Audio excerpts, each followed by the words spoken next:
দেশের বিভিন্ন জেলায় বোরো ধান কাটা শুরু হয়েছে। সুনামগঞ্জের হাওরে ভালো ফলনে কৃষকরা খুশি হলেও শ্রমিক ও জ্বালানি সংকটে ধান কাটতে বেগ পেতে হচ্ছে। একই সমস্যার সম্মুখীন কিশোরগঞ্জের হাওর অঞ্চলের ধান চাষিরা। এদিকে ধান কাটতে ডিজেল সমস্যা সমাধানের চেষ্টা চলছে বলে জানিয়েছে কৃষি বিভাগ। প্রতিনিধিদের পাঠানো তথ্যচিত্রে আরও জানাচ্ছেন আব্দুল হামিদ। চারদিকে সোনালী ধানের সমারোহ, মাঠ জুড়ে ব্যস্ত সময় পার করছেন কৃষকরা। চলতি বোরো মৌসুমে সুনামগঞ্জের ছোট বড় 137টি হাওরের 2,23,511 হেক্টর জমিতে চাষ করা হয়েছে বোরো ধান, যার উৎপাদন লক্ষ্যমাত্রা ধরা হয়েছে প্রায় 14 লাখ মেট্রিক টন। বোরোর এমন বাম্পার ফলনে খুশি হলেও ধান ঘরে তোলা নিয়ে শঙ্কিত কৃষকরা।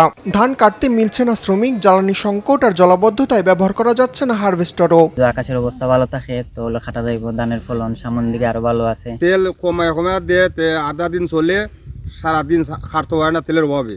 ধান কাটতে গেলে তেল দরকার, তেল পাওয়া যায় না সঠিক সময়ের মধ্যে, যার কারণে কৃষকরা খুবই একটা ভোগান্তির মাঝে আছে। আগে যে শ্রমিক ছিল, কৃষক ধান কাটতো, এখন বর্তমানে শ্রমিক নাই। জেলা কৃষি সম্প্রসারণ অধিদপ্তর বলছে, ডিজেলের বিশেষ বরাদ্দ দিতে জেলা প্রশাসনকে অনুরোধ করা হয়েছে। কৃষি অফিস থেকে জেলা প্রশাসনের কাছে আমরা জ্বালানি তেলের বরাদ্দ চেয়েছি, যাতে কম কৃষকদের জন্য বা ধান কাটার জন্য দেওয়া হয়, এবং ইতিমধ্যে দু একটা উপজেলা বরাদ্দ পাওয়া গেছে। এদিকে একই সমস্যায় পড়েছেন কিশোরগঞ্জের বোরো চাষিরা।